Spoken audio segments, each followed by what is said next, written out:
Welcome to it, sports fans. The MKT Show. We are a little late today, but it's going to happen. Champions League football is on. Enjoy that. Chelsea on in a little bit. Love it. I'm MKT, Gareth Cliff, the MKT Show. An absolute pleasure to have you with. Like, share, subscribe. Be a friend, tell a friend, by the way. Cliff Central Sport on all platforms. Otherwise, Cliff C Sport on the Tweet Monster on Twitter. Welcome to it. Let's get into it. We're going to do 3 topics today. Unbelievable. What I read about the rugby situation in the Southern Hemisphere, just unbelievable. Unbelievable. Unglaublich, as the Germans say. We'll talk a little bit about Liverpool. Do they have a dilemma up front? I'll give you my opinion there. And then we'll finish off with Man City. They are so good. I said they'd win the league. I think I was dead right there. They are so good. And I'll tell you why. They are so good. They are different. They're a different class. Before we start, Jesse Randolph says the show's getting later and later. Hey, Jesse, today we had a special interview in the studio, which ran a little over. So, yeah. But we will be getting back to 7:30 from in the next few weeks.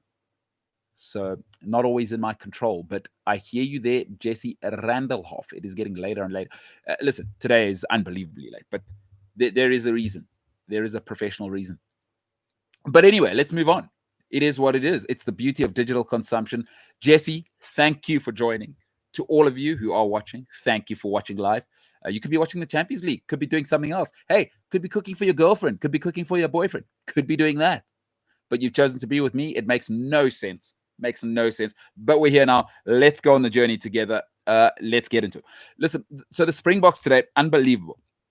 So it's said that they've committed to these rugby championship until 2030. That's another 10 years. That is another 10 years. Let me tell you what that is the equivalent of. That is the equivalent of me saying, hey, you're in an unhappy relationship. I'm going to give you your current wages and your life is going to stay the same for the next 10 years, right? And you're unhappy in your relationship and you say yes. Your wages aren't going to change. Your house isn't going to change. Nothing in your life can change for the next 10 years. And you go, yes. It's insanity for them to commit that long. Let me tell you why. Look, it's 2 steps forward, 18 steps back. Because the right step is get out of Super Rugby, right? Okay, start. Get out of Rugby Championship. Okay, that's just the start, by the way. Now, what do we do about making the game profitable? Not amateur, profitable. The game is not just a game, it is a product. So what do we do about that? Let me tell you the problem with international rugby. You cannot sell the Springboks to Americans. They don't care. They love America. They're not wearing the South African flag. The Chinese people are not wearing the South African flag. To us South Africans, it matters. But nobody cares. I'll tell you what you can sell is you can open a franchise for the Bulls in Chicago. Some might say they've already got one, but you can open another one. You can partner and say, hey, Bulls Union. You can do that. And then your business model says the next place we're going is China. The next place we're going is Japan. Manchester United has stores everywhere on earth. Everywhere on earth. The Spanish football team do not. The very most the Spanish football team can do is sell their shirts globally. There is no Spanish football pub in London. There is no Spanish football pub in Luxembourg. There is no Spanish football pub, I can guarantee you, I looked for it, in Argentina. I tell you what there is in Argentina. Man United pubs. Everywhere. There are Man United pubs in Colombia, in Bolivia. I've seen them with my own eyes. I've seen Man United pubs in Argentina. I've seen them in Cote d'Ivoire. I've seen them in Mali. I've seen them in Kenya. I've never seen a Springbok pub. I guarantee you, I've never seen a Springbok pub in Ethiopia, but I did see a Man United one. Folks, this idea that international sport matters is ridiculous. It doesn't matter. It's a limited business model. What the Springboks should have done, and SA Rugby, and quite frankly, Sansa, get out of this international game. The international game should be like the Olympics. There's a reason why Olympic athletes don't get paid. There's no way you can sell gymnastics to anybody. It's amateur. Rugby is just showing you it's amateur. And for the Springboks to have made so many strides forward, and quite frankly, I don't care about the Springboks, South African rugby at large, to have withdrawn from that mess that was Super Rugby, which is 10 years outdated, and then you go and commit for 10 years to an archaic competition. What are you doing? Tell me one benefit of Rugby Championship. There is not one benefit anybody can tell me that I could say having a strong Currie Cup, right, and having a Champions League tournament with Australia, New Zealand, Argentina, and England and France. You have a Champions League tournament, a global calendar at the end of it all. What are we doing? Why are there 10 test matches a year? It's useless. I don't want to see Scotland play South Africa in June. I don't. It's pathetic. It's amateur. Like, I want to see the best versus the best. You know why the Premier League's the best? You know why the NFL is the best? Every game matters. Create some urgency. I want 6 teams in South Africa. Listen, Kings, I don't care about you. To be quite frank, I don't care Border. I don't care about any of those teams. I want the Sharks. I want the Bulls. I want the Lions. I want the Stormers. And I want the Cheetahs. The rest of you, I don't care about you. Because let's stop this notion that everybody has a right to be a professional rugby player. To be an elite sportsman is not a right, people. Less is more. It's the very definition of less is more. South Africa already has too many rugby players. We have the most rugby players in the world. This idea that quantity is everything is rubbish. Quality. We already don't know how to scout in this country. We miss so much talent. I mean, if you're from the Eastern Cape, my God, it is a mess. We already can't find the talent in this country. Tell you what, bring it down. Bring the pool of players down. We make it easier for ourselves. But listen to me. It's all about a strong Currie Cup. You know who knows that? The English football system. Get the Premier League right. Nobody cares about the English international team. Get the local league right and pay your players. Billionaires involved. Let them build a network. Let them build a business. And let's sell it to China. Let's sell it to Luxembourg. Let's sell it to Europe. You can't sell New Zealand beyond the Anglo countries. I'll be honest with you. Nobody cares about the All Blacks in China. Nobody cares. But have you seen their sales for Man United? Do you know how you could sell the Auckland rugby team with a mascot, with the correct marketing, with the correct positioning? They love a warrior in Asia. They love the warriors. That's why Japan has taken to rugby so much. Rugby is a warrior sport. Sell the players, sell the teams, sell the mascots. This idea that international rugby has a place in 2020. You know what the problem is? Athletics, cricket, and rugby. Stop with the romanticism. I'd like, cut the romanticism, cut the rubbish. What is the bottom line? And the international business model is finite and quite frankly dead. New Zealand, South Africa matters to us. I promise you it doesn't matter in America. I promise you it doesn't matter in America. Manchester United, Liverpool matters in every corner of the globe. The figures are out now. 3 billion viewers per weekend watch the English Premier League. That's across the board. That's either live, Twitter, and across the socials. Rugby barely has 10 million viewers in this country. Folks, America's expanding. They're opening up Chelsea. There's new Chelsea bars everywhere. There's new Man United bars everywhere. Man City are buying teams. I don't see the Sheikhs trying to buy the Bulls. I don't see the Sheikhs trying to buy Australian rugby. Why? Because they realize there's no business minds. Smart people don't invest where there's no business minds. Build it and they will come. The Premier League has showed us that. The NFL has showed us that. Trust me, I have it on good authority. If you think the money going to the Premier League is going to dry up, you are wrong. There are massive conglomerates. I have somebody who works in the venture capital space. Everybody wants a piece of the Premier League. We saw the Saudis trying to buy Newcastle. We couldn't sell the Stormers. I mean, we had to negotiate. The Americans probably that bought the Stormers probably got it for two cents because they couldn't get the business together. They had 100 million rand debt again. Rupert had bailed them out 20 times. Listen, it's about business. Pay the players. For me, it's all about pay the players.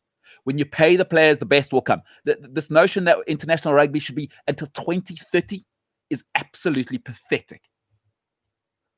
It's pathetic. I'm sorry, if you're a rugby fan and you're still attached to this idea that the Springboks matter more than the Sharks and the Stormers should and the Lions should, rugby's dead.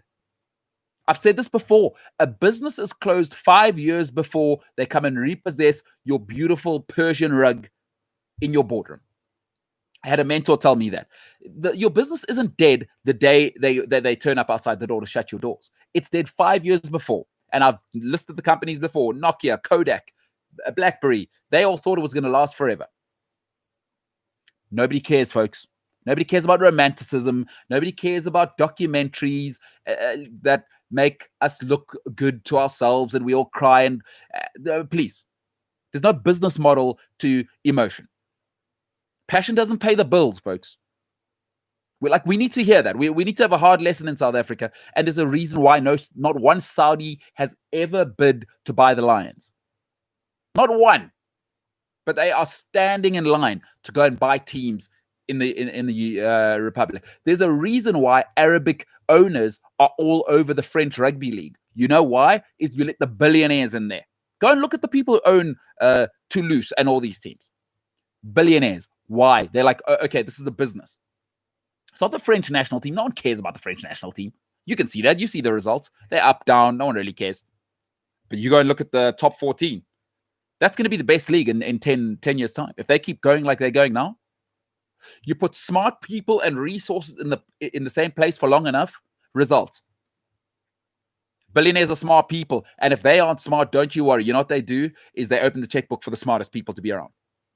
If you don't think that top 14 and SA Rugby, if they're not careful, we are dead within the next 5 years.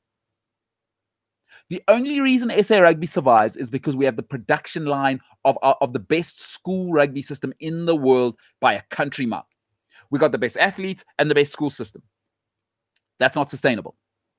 If our best athletes have nothing to play for in this country, you know what they do? They move to Australia. They move to England because rugby is the warrior sport. You got 5 years max. And then you got to go because there's another 120 kilogram monster coming out of the Eastern Cape somewhere where no one knows. It's not even on a map, but the guy is just a monster with the ball skills of Sevu Reece. It is a brutal, brutal sport. Pay the players, make the best stay, and build the product, for goodness sake. What is the South African product right now? The only product we have is the hope of Siya Kolisi. Siya Kolisi is going to be gone in 2 years, folks. Let it go. Like, he's injury prone. And then what? What's your business model then? Because be honest, if you're a Springbok fan, the business model is Siya Kolisi. You go on holiday and you go on tours, PR tours everywhere. That's the Springbok business model. That is SA Rugby's business model. Sell them to the Americans, sell them to the Europeans, release a documentary. That's all good and well. Do me a favor. Show me the bottom line. Tell you what the bottom line says. Lions have been broke. Stormers are a mess, right? The only functional business in this country as a rugby team is the Bulls. That's because it's run by Patrice Motsepe now and Jan Rupert. There's a reason. There's a reason why the Bulls are functional. There's a reason why the Bulls can buy everyone. Motsepe, Rupert. All right, thank you. That's who runs it. So take your pick. You can get emotional or you can have a business and you can enjoy rugby for the next 10 years. And you can actually create an economy around it and create tens of thousands of jobs.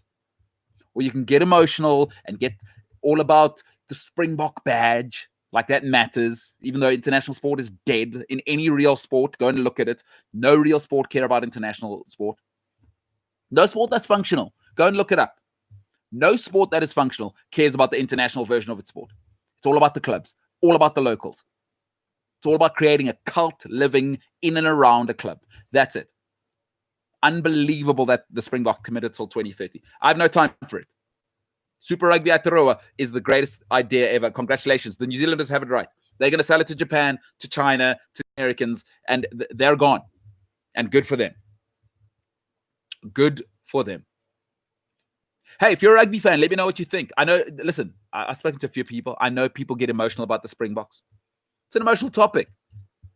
But sometimes, can we just breathe and look at the numbers? Listen, men lie, women lie. Numbers, they don't lie. Nobody watches rugby anymore. There's a reason for that. People haven't fallen out of love with rugby, but people have options now. I have Netflix. I have the English Premier League. I have the NFL. I have the NBA. What do you expect me to do? Listen, a rugby day costs you 500 Rand per person. I'm going to spend 4,000 Rand if I've got a family to go and watch a subpar product. It's not good enough to just entertain me with what's on the field, I'm afraid. No longer. I have too many options now. I have Amazon Prime. I can watch all the documentaries in the world. I've got Attenborough in high definition, in 1080, in 4K. Fight for my attention, for goodness sake. It's South African rugby. I don't know, man. I just don't know. I don't know. I'm at the end of my tether with these guys. Let it go. Stop making the bureaucrats the heroes. The players are the heroes.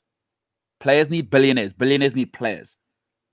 Players are the product, not the bureaucrats. The bureaucrats must get out the way. Let billionaires and players do it and have strong leadership. That's all I care about. I want the players to get paid, and ultimately, I want the fans to be entertained. Quite frankly, the product's crap now. That's why people don't watch. That's why a lot of South Africans support the All Blacks. Great product. Great product. Professional. Look at the presentation. Come on, man. Come on. Let's get it together. But I'm out. Listen, Sansa, you're kidding. South African rugby, you are kidding. You are absolutely taking the mickey. All right, let's move on. Listen, I said before, I don't like to work with people 25 and under. In fact, I don't like to work with people 30 and under, but okay. It's not that I don't like them. They just make me uneasy. They make me uneasy. Let me tell you why. Is generally under the age of 30, it's about you. So generally people that are about, it's me, they pander to their emotions. The older you get, life happens to you and you're just like, you're almost like, you're like me. You're almost too jaded for anything to be a disaster. And I like that because I want 7 out of 10 all the time. I don't want 10, 3, 7, 4, 11 out of 10. I don't want that. I don't like chaos. I'm an enemy of chaos. I'm an enemy of chaos. Give me stability any day. I don't like it. I don't like it. Listen, if you're in a relationship right now, you've gone from girlfriend to wife or whatever it may be, there's a very big difference between a girlfriend and a wife. The girlfriend's always exciting. The new one's always exciting, and she's always good looking, and she's always new and fresh, and it's always great, right? Then after 3 years, she still leaves the socks on the floor, and she still hasn't got her tax returns right, and, she still hasn't got a financial advisor, and like all of that was cute and wild, and she's still drinking on Sundays and drinking at family events and passing out. That gets old after 3 years. What you need is a wife, because what does your wife do? Your wife looks after the kids. When the kids are sick, you can go to work. She'll take them to the doctor. If your mother is sick, your wife will take care of her. Your wife will go and get the medicine. If your business fails 5 times, your girlfriend's out of there. She's on to the next one. Your wife generally sticks around. That's a wife. Listen, my point is this. Could Liverpool fans please calm down? This Diego Jota is better than Firmino thing is the most ridiculous thing I have ever heard. Jota's the new girlfriend on the scene. She's exciting with the blonde highlights, and you can take her. She's doing stand-up paddling. She drinks cocktails. It's exciting. I get it. A new girlfriend. It's nice. I want to show her to everyone. Let's go out every Sunday. Oh, you got a headache on Monday. I was like, get me out. I'm old. I prefer more wife material. I prefer more wife material. And if you're talking as a Liverpool fan and you're telling me, oh, Firmino needs to go because Diego Jota's here, you're a lunatic. You need to go and have yourself checked. Because you know how I know that? Like the wife who has seen you at your worst when you were broke and you were alone and you were emotionally shattered when your fifth business went bust, but she stayed with you. Firmino's been in the trenches. So you've taken live rounds with Firmino in the toughest of the tough. Real Madrid, and it's the worst situation, and you're away, and it's hard, and it's horrible. Who did you turn to? Mane, Firmino, they were unstoppable. World Club Cup, who did you turn to? Firmino, he was unstoppable. To win a league title, who does the donkey work? Who does the build-up play? Firmino.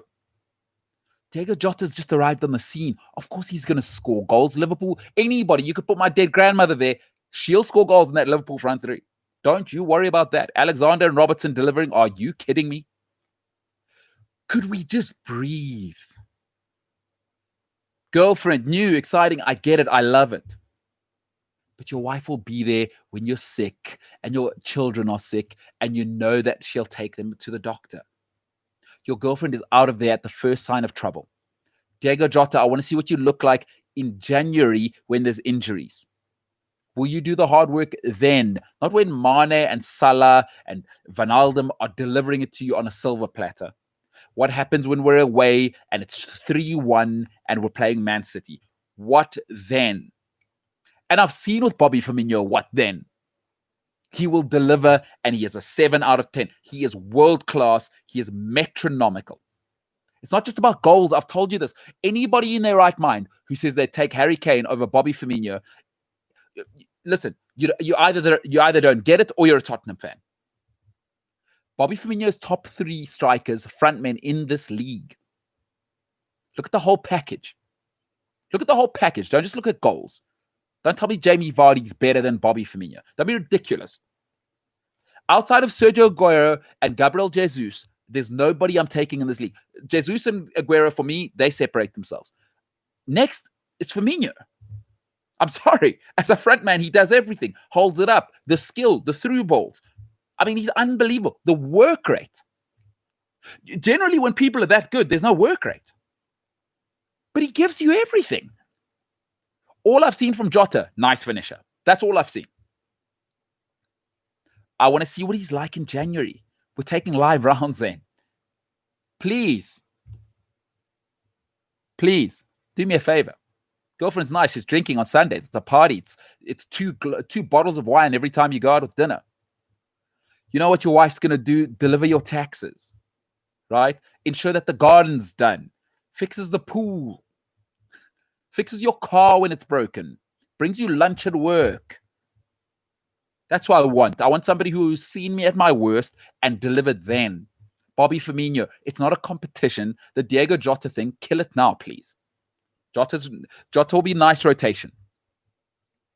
Unless you can assure me that in January, if Chelsea were to be 2-3-0 up, Jota's going to come on and turn the game around. I don't want to see it now. Things are going well now. That's girlfriend material. Wife is, when things aren't going well, she's there. That's a rock. That's Firmino. Champions League, World Club Cup, league title. Come on, people. Come on. And he's better than Kane. He's better than anybody. He's better than Tammy Abraham. I think that's a given. Give me another striker in the top 4. Aguero and Jesus are different. They're the number 9 for Argentina and Brazil. Okay, they are different. Firmino's not that. Nobody's that in the league.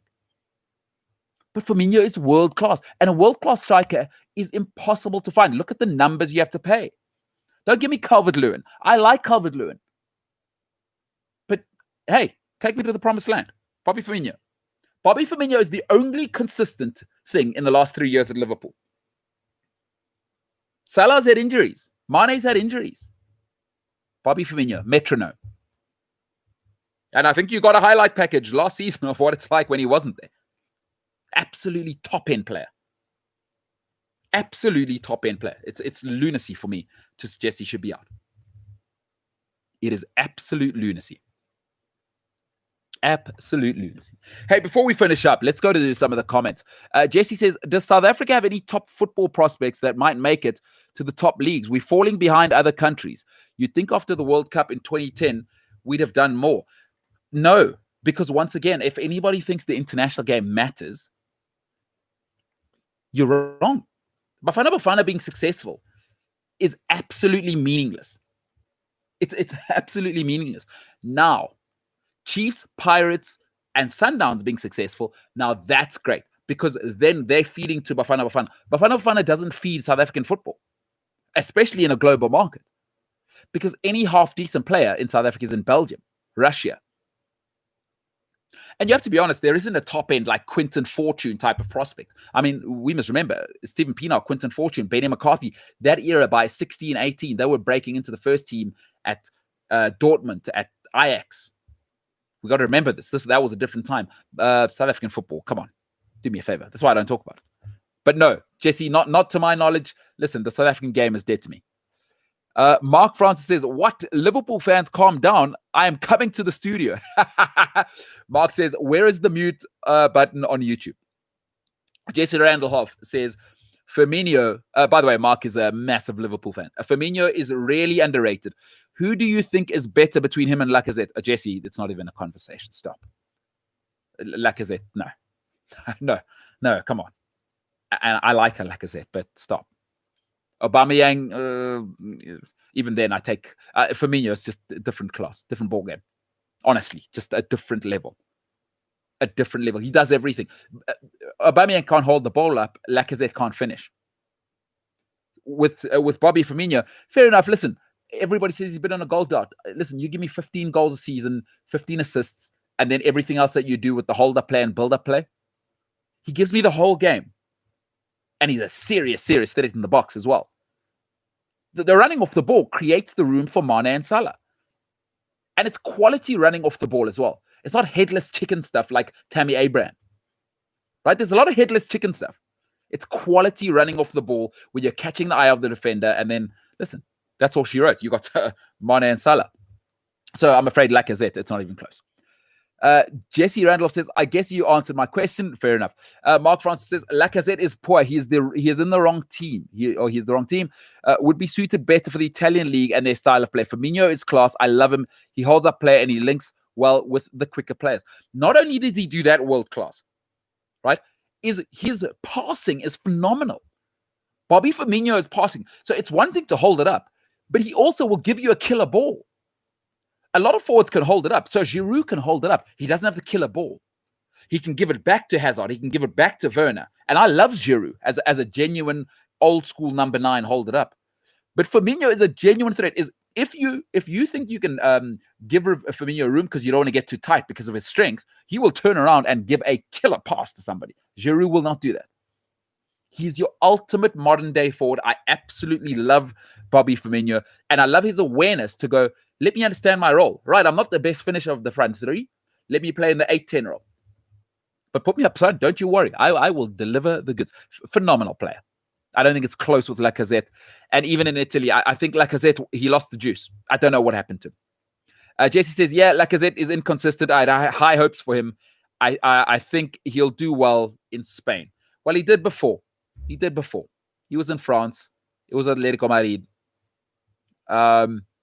Let it be what it is. Maybe he's hit his ceiling. Remember, some people at Olympique Lyonnais, he was a big fish in a small pond. Some people respond to that.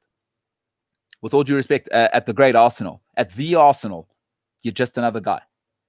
Because they've had Paul Merson, right? They've had Mark Overmars. They've had Titi Henry. So at Arsenal, they've had Ian Wright. They've had David Rocastle. So they know what greatness is. When you're at Olympique Lyonnais, you're the big fish.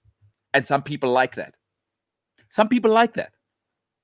But I'm afraid at Arsenal, he's just another guy. The Arsenal have had great after great after great. Maybe it's that. Matthew Bauer says, them being successful would make a difference in terms of players than being able to play in the Premier League. Percy Tau, for example. Matthew, I have to agree with you. I think that's a great point. I absolutely...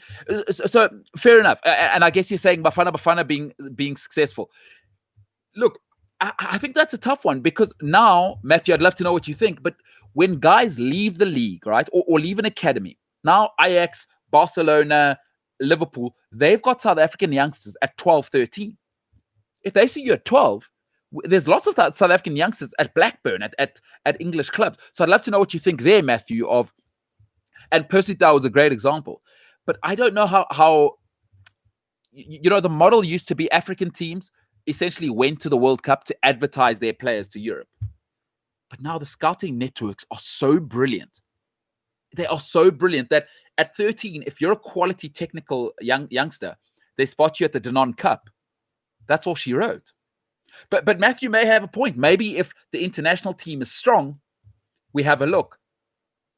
And I think Matthew makes a fair point. I'd love to know what people think. If Bafana got it together, does that mean international leagues start to take you more seriously? This is a very, very good point. It's a good point. Does international football still hold the weight? This is and Matthew, I think I have to be open to it. My bias is, you know what? If we could fix the South African league, that would be best for everybody. Because then we give the most South African players a chance to play with quality coaching, quality pitches, quality physiotherapy, extend the guys' careers, get them quality knowledge early. But Matthew does raise a good point. Perhaps the model is still get Bafana right, and it's a flag to the world.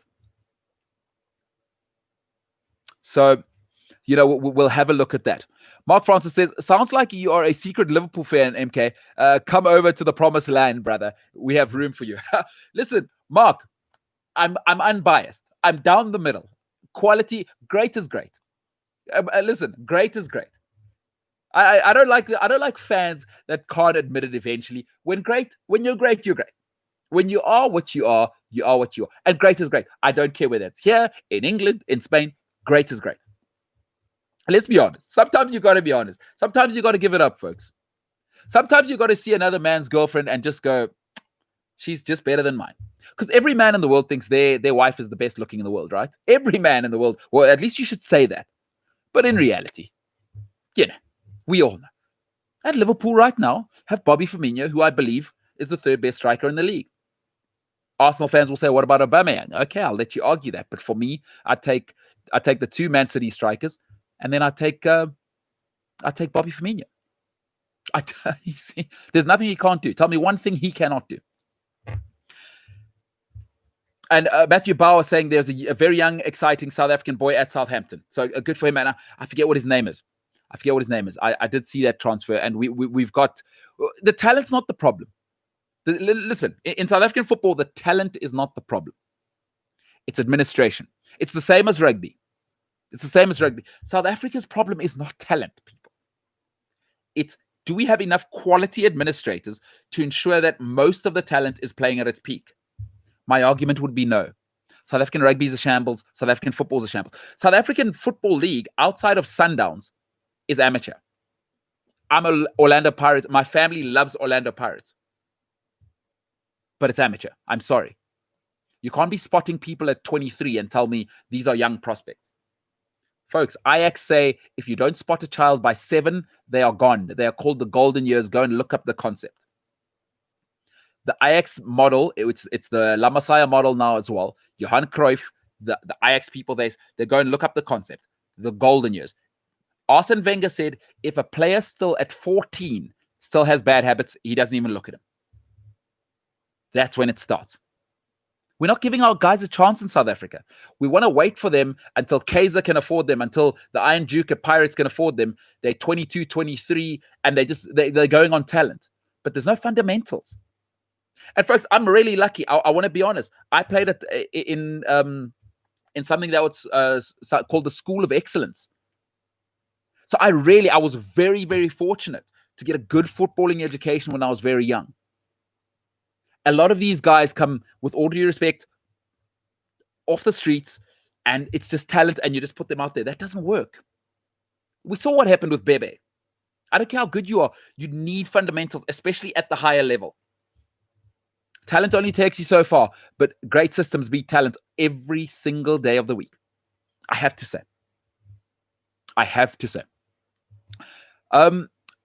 Mark Francis says, You can have a successful Bafana when the soccer system from grassroots level all the way up to the leagues and the national team, or you can't, sorry, excuse me. You can't have a successful Bafana when the soccer system from grassroots level all the way up to the leagues and national team is horribly broken. I'm not even going to respond to that because it is so accurate. I can't add to that. You have concisely put it to a level where I can't even argue with it. Mark, you're too right, and I don't want to get emotional today. You're too right. Matthew Bauer says, absolutely agree. Spot on about fixing the league first. Cheers, MK. Matthew Bauer says, off topic, who is your favorite to win the National Football League? His name is Patrick Mahomes. He got $501 million. I'll tell you what they've just done. By the way, if you don't watch the NFL, I'm sad for you.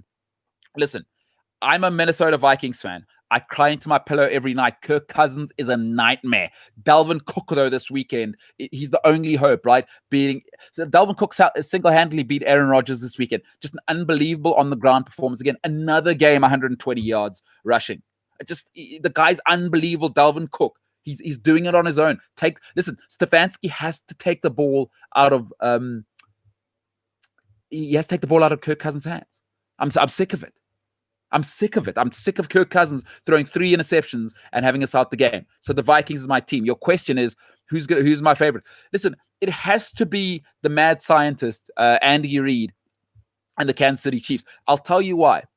Is Le'Veon Bell, the one thing about Clyde Edward-Helaire is the ground and pound is okay. He's a small guy, so he's not an every down really type of back, although he's showing that he can be. But let's see what he's like after 10, 12 games. You know what Le'Veon Bell gives you, though, and what they were struggling with in terms of the Chiefs was in the red zone. So sort of five yards out, they were struggling with CH because he doesn't have the size to bully his way in. Now, the great thing about Le'Veon Bell, he doesn't just give you that wideout option, which they were looking at, struggling with that slot option. But Le'Veon Bell gives you that red zone threat of we can actually bully the ball into the end zone.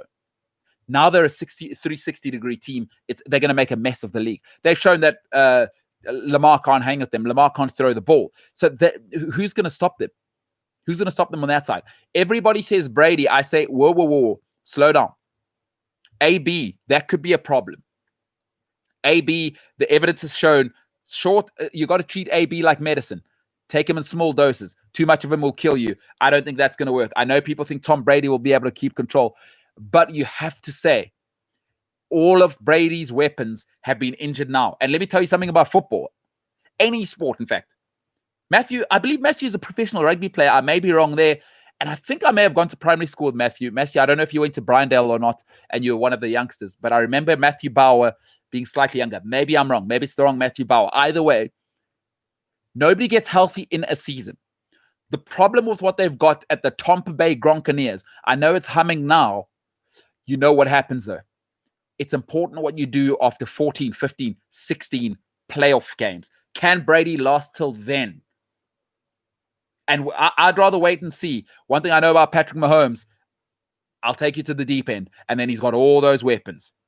He's got all those weapons, and Mahomes can do it all. I mean, now he's throwing the underhanded pass to Travis Kelce. We've seen that 3 times now, that underhanded pass.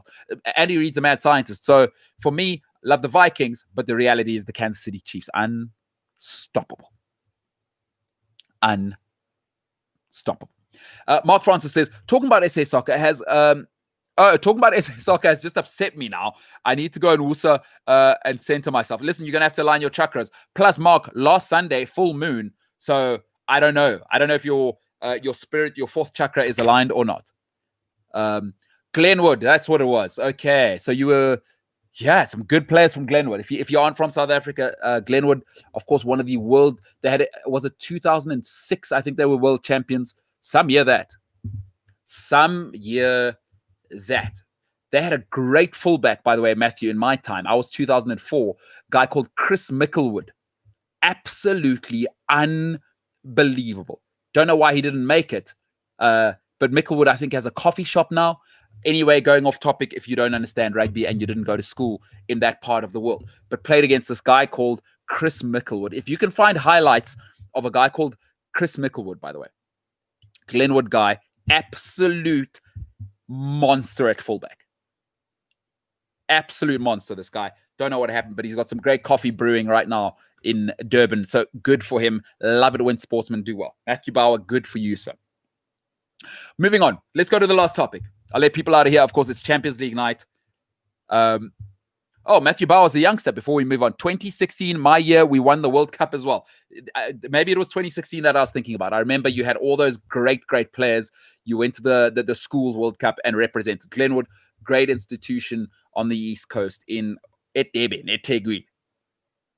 Good for you, Matthew Bauer, and I hope your career goes from strength to strength, and I hope you make all the money in France, Matthew. Make all the money. Rugby is a warrior sport. Get your money. Just had somebody I know, Alistair Hargreaves, had to retire. I see he's transitioned beautifully. Of course, he won the World Cup. DHS, great in my time. Sharks Junior, great. Junior Springbok in my time, of course, went and won the World Cup there. Leader of men. He had a heart issue and he's retired now. He's started a craft beer company. So shout out to Alistair Hargreaves and all the great things that he's doing up north. So congratulations to all of you. Matthew Bauer, may your career go from strength to strength. Listen, let's finish up on this. Man City are a proper team. You know how I know when a team's proper? Is they manage to hang with everybody when they don't have their full team. This is how you tell character, folks. When people are low, you get a divorce, right? And the bank repossesses your car and your kids are sick, but you still pitch up at work 7 days a week and you're delivering results. Listen, I'm a machismo guy. I'm a meathead. I want to be honest. People say, oh, you don't have any emotional intelligence. But I admire people when the chips are down, folks. When the chips are down. And life's hard for all of us. Life is hard for all of us. There's always a problem with the wife or the husband, right? Male or female. There's always a problem. Your husband, your kids are sick. Your mother-in-law's ill. But those people that keep turning up when the chips are down, that's the people I want in my corner. And that's the people I consider great. I don't want excuses. Champions don't make excuses. Man City are real. Let me tell you, they've managed to hang with everybody in the league while Gundogan, the coronavirus, was trying to take him down. They've just lost David Silva. Kevin De Bruyne has been on an international sulking tour. Ooh, boo-hoo, I'm tired, like as though I need to hear that. Like, Gundogan's been huge for them. They've lost Leroy Sané. Aguero's been out the whole season. Jesus has been out the whole season. They can't figure out this centre-back thing.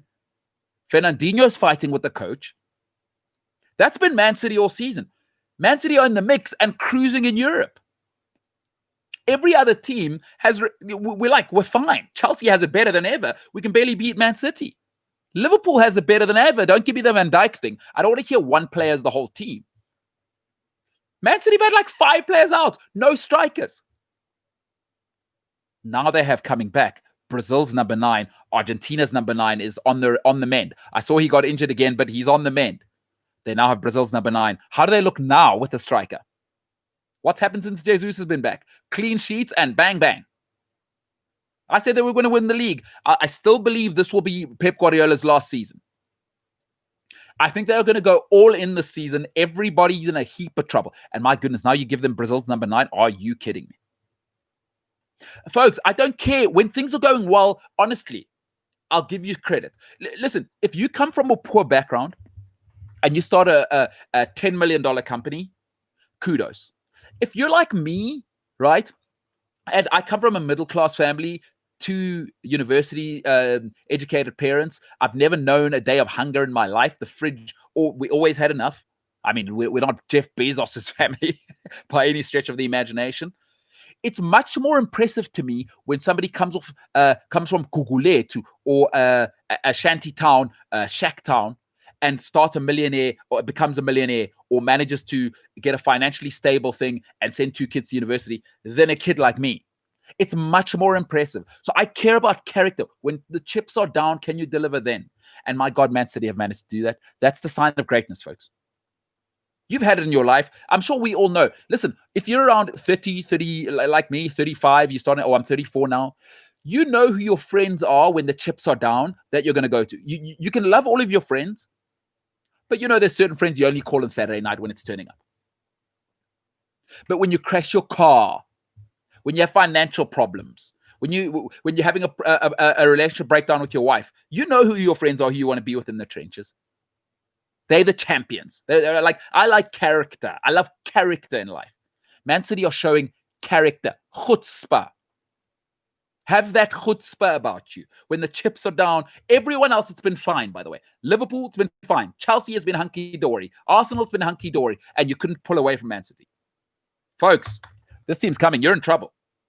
I don't care what team you are in trouble. You better watch your back this year because you are in trouble. I think Man City win the league quite easily. And I still maintain this season, 85 points will get you to the promised land. 85 points will get you to the promised land. Liverpool lost 7-2. By the way, that wasn't a mistake. They conceded 4 to Aston Villa as well. There's been a problem with Van Dijk. So don't give me Van Dijk. You conceded 4 against Leeds. Liverpool ain't it. I'm sorry. Man City are going to be a problem. They're going to be a terror because De Bruyne is going to stop sulking and actually realize that, hey, we need you now. David Silva never sulked for 12 years in the league. We don't want to hear it. And Guardiola's not going to put up with it. You know what Pep Guardiola does? Zlatan Ibrahimovic thought he was bigger than the club. If Kevin De Bruyne is not careful, you get the hell out of here if Guardiola's here next season. I don't think he will, but Man City have too much money and they're too ambitious for Kevin De Bruyne to think he means anything more than just being a very good player. I like that. System over talent. Man City are coming, folks. Just my thoughts. Jesus is back. They're a different handful. They are a different handful. I have to believe that. Alrighty, before we wrap up, a great question here from CJ Namene. I hope, CJ, I haven't butchered your name. Namene. I hope I'm saying that correctly. Is it a Xhosa surname? Is it Namene? Or Namene? I hope I'm saying that correctly. That's a cool surname. Would love to know where that's from. He asks, Joseph Guardiola versus Alex Ferguson. Who's the GOAT? It's I think it's quite easy for me. It's Pep Guardiola. And I'll tell you why. Fergie had the lay of the land for 15 years and could only win one Champions League. Prime Fergie was settled at the club. It took Pep Guardiola 2 seasons to come and embarrass Fergie twice. Remember, Pep only managed at Barcelona 3 seasons. At the first season, not so good. Next season, smash you. And you have to be honest, the second time they played them, they really embarrassed them. That 3-1? That was the one when Messi scored that goal. With the header and his boots fell off. But they embarrassed him twice. Fergie had his chance. Fergie had an established team. Pep Guardiola was only at Barcelona 3 years, and it was a write-off. It was a write-off. I don't think it's even close. He's won the same amount of Champions Leagues as Alex Ferguson in 3 years of coaching. And in a more competitive environment, Fergie really had it easy for 15 years. I'm sorry. Until Roman Abramovich came, it was Man United. You can count Arsenal in spots here, but I don't think Arsenal were ever really because when Chelsea came, they shifted the power of the Premier League. What happened to Fergie then? And Fergie never won in a time when United were truly dominant. The Premier League is harder now than ever. I don't care how much money you spend. Everybody's got money. Pep went and did the domestic sweep. Fergie never did that. He never, ever did that. I'm afraid not. It's a more competitive environment, and Pep Guardiola has been more successful in a tighter space of time. I don't think it's close, to be honest. Fergie's great. It doesn't make Fergie any less great before Man United fans overreact. But Guardiola reinvented football, folks. And Guardiola had the greatest football team for 3 years that we possibly have ever seen. Some might say Vicente Del Bosque took it to another level with that Spanish team, but I'll have you argue it either way. Guardiola gave us the best team ever. It took him 1 season to get that right. And 3 seasons later, it's just unbelievable what he done. And don't ever give me he had Leo Messi. Matthew Bauer, he plays professional sport. You ask professional sportsmen. I tasted that world for a little while. Ask any professional sportsman. Ask any professional administrator. Nobody is more demanding than the best players. Only the best coaches can work with the best players. This idea, you know how people always say, anybody could go to Barcelona and win with Leo Messi. Tell me, what's happened since Pep Guardiola left Barcelona? Anybody could win with Man United's money. Anybody could win, surely. What happened since Fergie left? The best players need the best managers, because you need to be flexible enough and you need to keep the greats engaged. You don't have to coach Leo Messi. It's not about coaching Leo Messi. You're not going to tell him how to chip a ball from 30 yards over the keeper's head. You have to manage him. Very few people understand how to manage top-level talent. Pep Guardiola immediately managed to manage the greatest football team of all time. Listen, imagine having to manage Xavi, Iniesta, and Messi at the same time. You don't think Xavi had an ego? Are you kidding me? Anybody who's played sport, if they're the best, just because they don't tell you, the ego is through the roof. It is through the roof. Now you got to manage that and Iniesta and Busquets and all these guys. Now they're World Cup winners, by the way, as well. Pep, no contest. No contest. CJ says, I am Namibian. Oh, awesome. So it's Namene. Namene. I hope I'm saying that correctly. Whew, Matthew Bauer, that's a very good question. Who replaces Pep? That's a very, very good question. You'd probably want to go with somebody who's won. But if I was Man City, I wouldn't make Man United's mistake. I'd go Pochettino and I'd go now. I'd go, Pep, this is your last season. You can see they are giving him everything he wants. I'd go Pochettino and I'd go now, because Pochettino is the next guy. If you don't go Pochettino, personally, the next guy is Nagelsmann. He's the next Guardiola, because remember when we used to watch football? It was like, oh, wow, that's amazing. Fergie, that's amazing. Okay, rah, rah, he's winning. He's got great captains. And then Pep Guardiola came along. It's like, wait, I've never seen that. Everyone else is playing checkers. You're playing chess. I've never seen football look like that. How come you're playing beautiful football and scoring 100 goals a season? Nobody did that before. Nobody. Even the great El Loco who started all of this, Marcelo Bielsa, never did that. Fergie never scored 100 goals, even with all that dominance. Pep, that's like, oh no, that's different. No, that I've never seen before. He revolutionized the game. Folks, and the idea that people come along and revolutionize the game all the time, they don't. Nagelsmann was playing, what, a 3-7 at a stage? He played a 3-6-1. He played a 3-1-6. He was pushing Bayern Munich with no budget. Nagelsmann's the new one. He's that next guy to take you to the next level. He's the Elon Musk of this era. I think Pochettino, or I go Nagelsmann. Would you look at that? Matthew Bauer says, what about Nagelsmann? I have to agree with you. He's the new guy. He's the guy that says football, the way it looks now, isn't good enough. Yes, the Toyota Corolla is nice, but have you heard of a Tesla? Yes, the Maybach is nice, but I want the X-Type. I listen, I want that E model. Seen the Tesla, it can dance. Not sure if you knew that, but Elon Musk has a car that can go from like 0 to 100 in like 1 second. It can dance. That's Nagelsmann. That's Nagelsmann. That's the new one. That was what Guardiola was, because we'd watch Fergie dominate. We'd watch all of them dominate. We'd watch Ancelotti dominate. We hadn't seen that. Guardiola was Tesla of his time. Nagelsmann is it now. So I'd go Poch, or I'd do it now. Don't wait, because Bayern Munich are coming. I think Nagelsmann, once we done now with what they're doing now, Nagelsmann might be the next guy. I'm City. I take the Brinks truck, take the whole Brinks truck and empty it into Red Bull's pockets. Red Bull, how much do you want? 20 million, sign him. He's like a player. And then with Nagelsmann, you invest for the next 5 years. You tell him the first 2 years, you instill your culture. We'll rejig the board, make sure they support your culture, and take it to the next level. Money's not going to be the problem.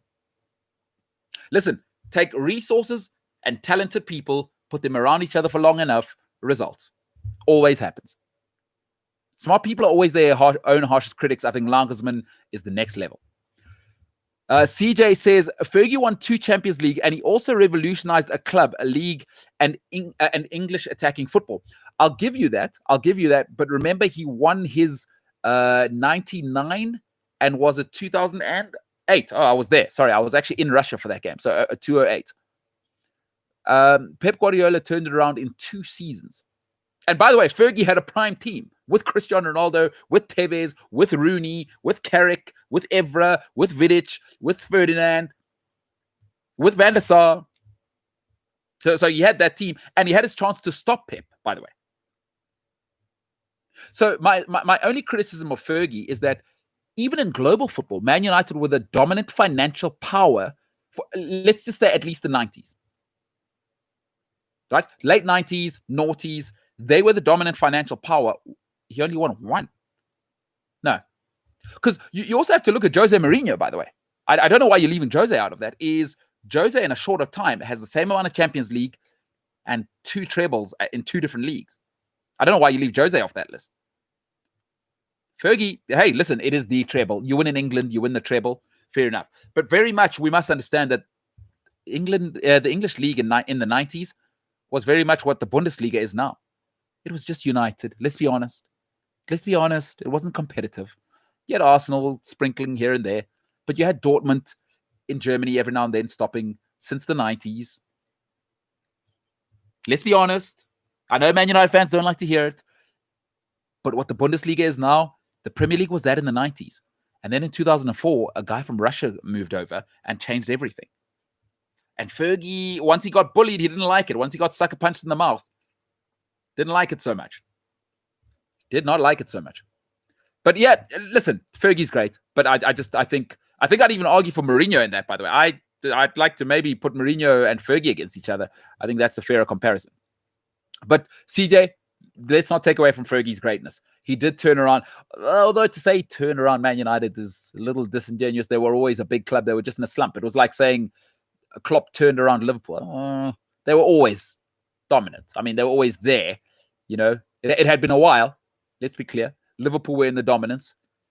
But listen, I think CJ is dead right. What Fergie did do was that attack, which wasn't British. Hey, British was go wide, cross the ball in with 2 big men and number 9 and try head it in. Fergie said, get the hell out of here. I'm playing Dwight York and I'm playing Andy Cole and sometimes I'll play Ole Gunnar Solskjaer and I'll play Teddy Sheringham in the same lineup.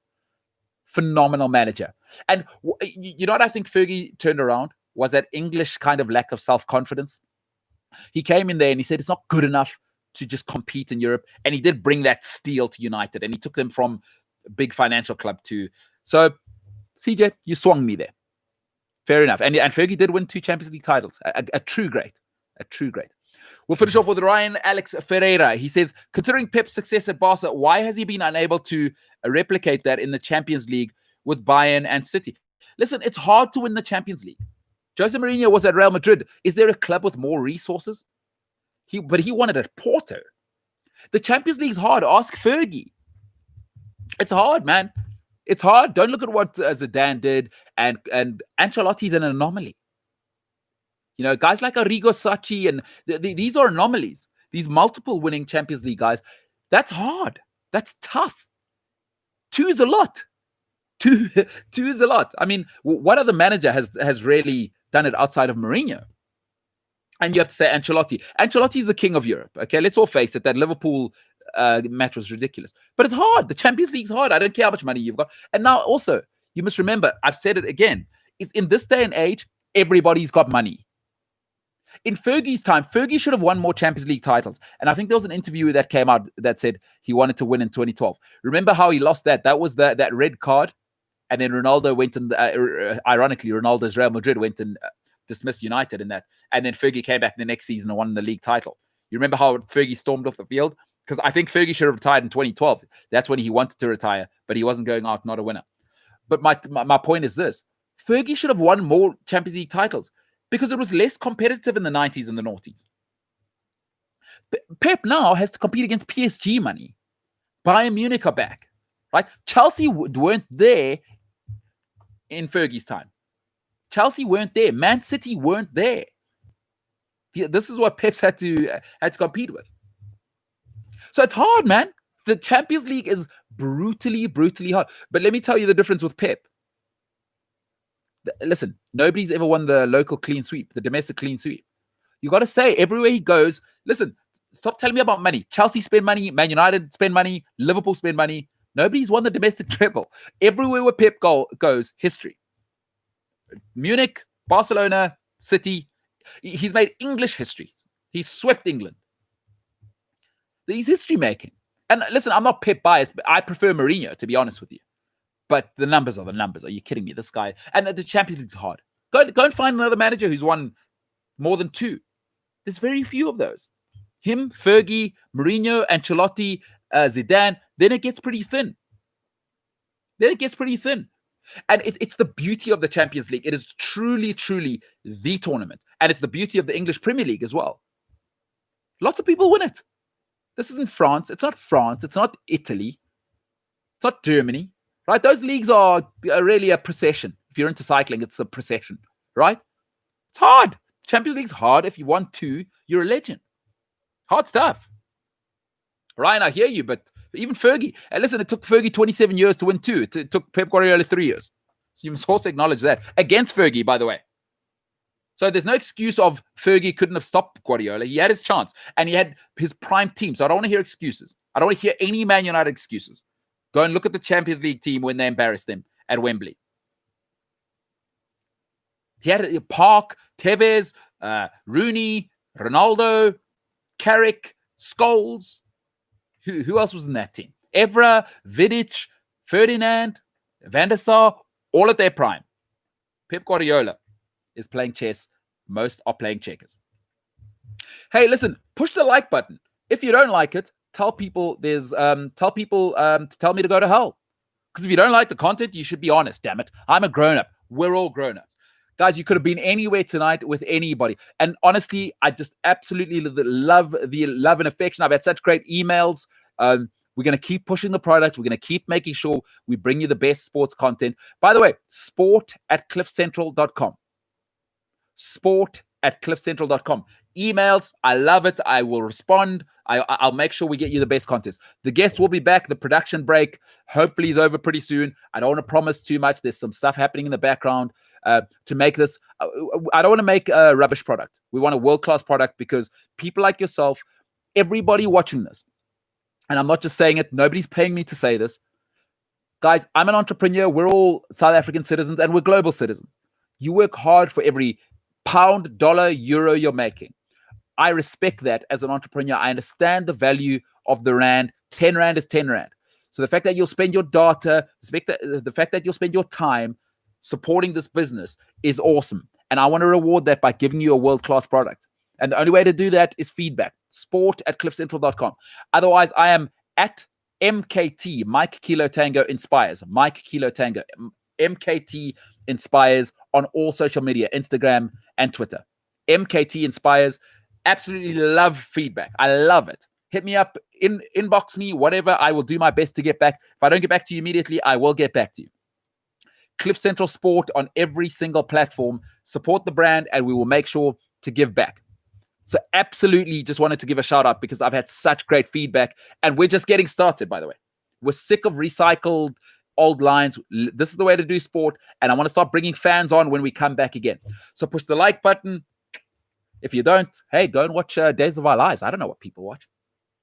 Ladies and gentlemen, you could have been anywhere tonight with anybody, doing anything. You chose to be with me. It has been an absolute honor. Gareth Cliff, MKT, the MKT Show. We are the hell out of here.